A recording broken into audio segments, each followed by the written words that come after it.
بسم اللہ الرحمن الرحیم۔ عزیز طلباء و طالبات، السلام علیکم۔ میں مسز حفصہ غفار، سینئر ٹیچر، مطالعہ پاکستان ڈویژنل پبلک اسکول چیچا وطنی سے مخاطب ہوں۔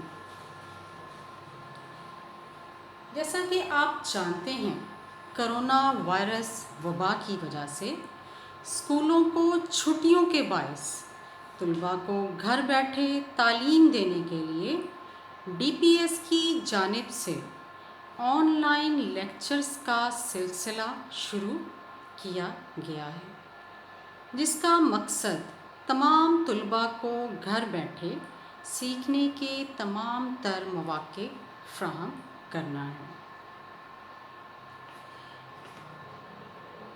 اس کے ساتھ ہی ہم مطالعہ پاکستان کے آج کے سبق کا باقاعدہ آغاز کرتے ہیں۔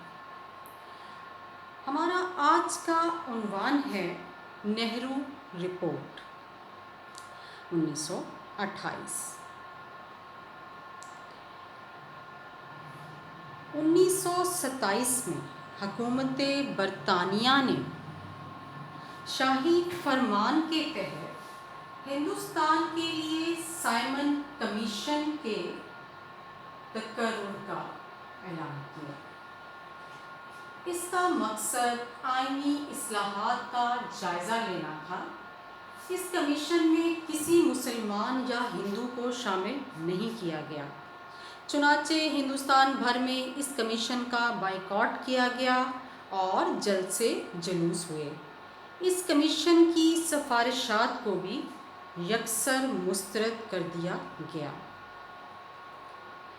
نہرو رپورٹ۔ سائمن کمیشن کے بائیکاٹ کے بعد 19 مئی 1928 کو مقامی سیاسی پارٹیوں کی ایک کانفرنس منعقد کی گئی۔ اس آل پارٹیز کانفرنس میں موتی لال نہرو کی سربراہی میں ایک 9 رکنی کمیٹی کا قیام عمل میں لایا گیا۔ کمیٹی کا مقصد ہندوستان کے لیے ہندوستانیوں کے ذریعے ایک ایسے آئینی ڈھانچے کی تشکیل دینا تھا جو ہندوستان میں آباد تمام قومیتوں کے لیے قابل قبول ہو، یا جس کو کم از کم کانفرنس میں شریک تمام پارٹیوں کی حمایت حاصل ہو۔ اس کمیٹی نے جو آئینی رپورٹ تیار کی، ہندوستان کی تاریخ میں اسے نہرو رپورٹ کے نام سے یاد کیا جاتا ہے۔ یہ رپورٹ اگست 1928 میں شائع ہوئی۔ عزیز طلباء و طالبات، اب ہم اس رپورٹ کے اہم نکات مختصراً دیکھ لیں، اس کے بعد پھر ہم آج کے دوسرے ٹاپک قائد اعظم کے 14 نکات 1929 کی طرف چلیں گے۔ تو نہرو رپورٹ کے اہم نکات مندرجہ ذیل ہیں۔ جداگانہ طریقہ انتخابات کو منسوخ کرنے کے لیے کہا گیا۔ ہندوستان کے لیے وفاقی طرز حکومت کی بجائے وحدانی طرز حکومت کی سفارش کی گئی۔ مکمل آزادی کے بجائے نو آبادیاتی طرز آزادی کے لیے کہا گیا۔ ہندی کو ہندوستان کی سرکاری زبان بنانے کا مطالبہ کیا گیا۔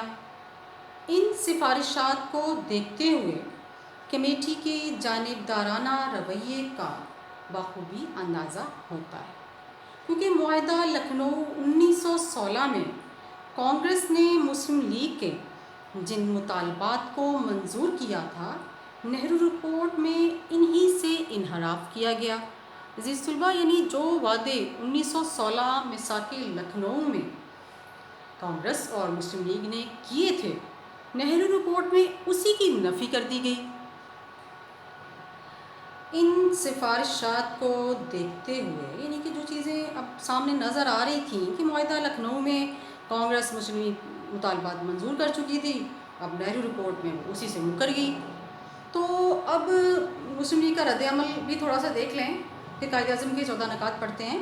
مسلم لیگ نے دسمبر 1928 میں نہرو رپورٹ کے باقاعدہ اور باضابطہ منظوری حاصل کرنے کے لیے آل پارٹیز کنونشن دہلی میں طلب کیا۔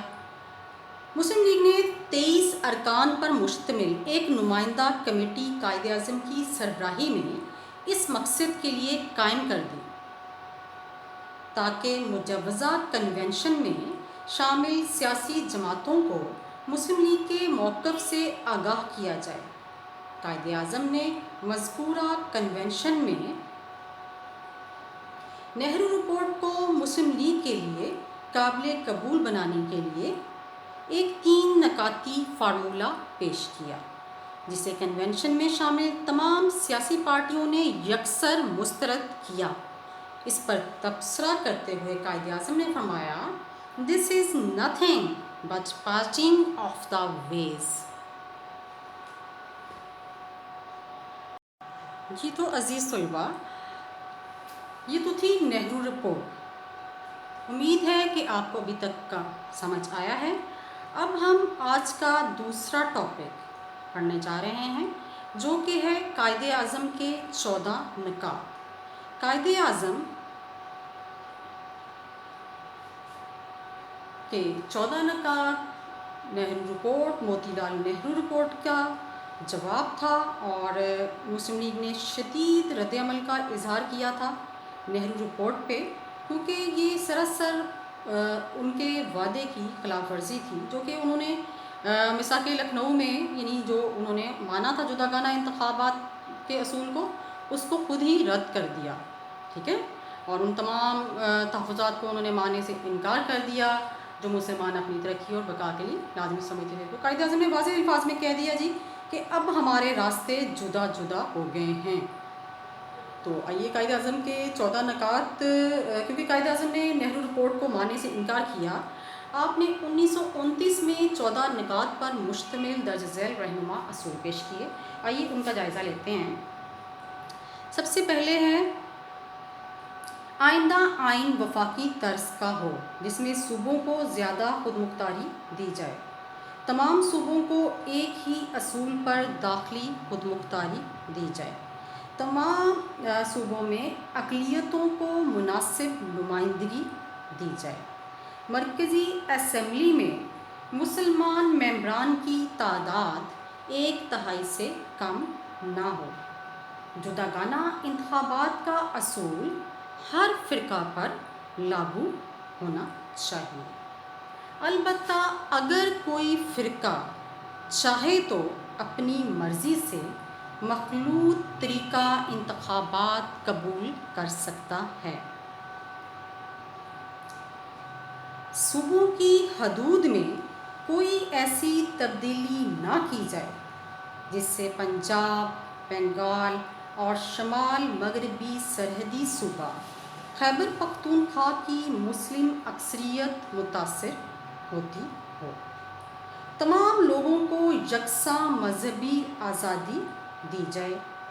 اگر کوئی مسودہ قانون کسی خاص فرقے سے متعلق ہو اور اس فرقے کے 3/4 اراکین اس مسودہ کے خلاف رائے دیں تو اسے نامنظور سمجھا جائے۔ سندھ کو بامبے یا موجودہ بامبے سے علیحدہ کر کے ایک صوبہ بنا دیا جائے۔ بلوچستان اور شمال مغربی سرحدی صوبے میں دیگر صوبوں کی طرح اصلاحات نافذ کی جائیں۔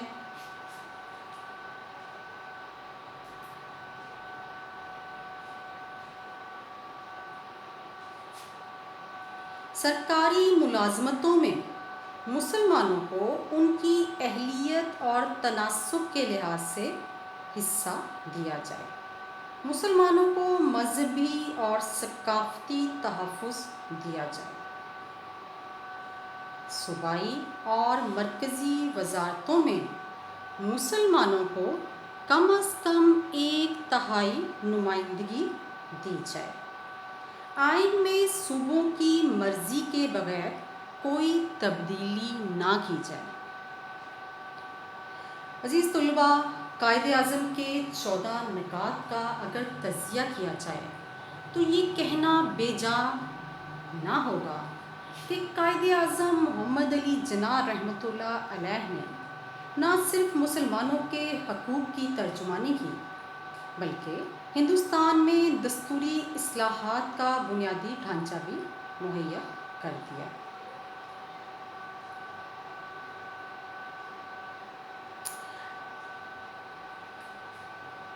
عزیز طلبہ، جیسا کہ میں نے ذکر کیا کہ کرونا وائرس وبا کی وجہ سے اسکولوں کو چھٹیوں کے باعث طلباء کو گھر بیٹھے تعلیم دینے کے لیے ڈویژنل پبلک اسکول و کالج کی جانب سے آن لائن لیکچرز کا سلسلہ شروع کیا گیا ہے، جس کا مقصد طلباء کو گھر بیٹھے سیکھنے کے تمام تر مواقع فراہم کرنا ہے۔ امید کرتی ہوں کہ ہماری یہ کاوش آپ کو پسند آئی ہوگی اور یہ آپ کے لیے ممد و معاون ہوں گے۔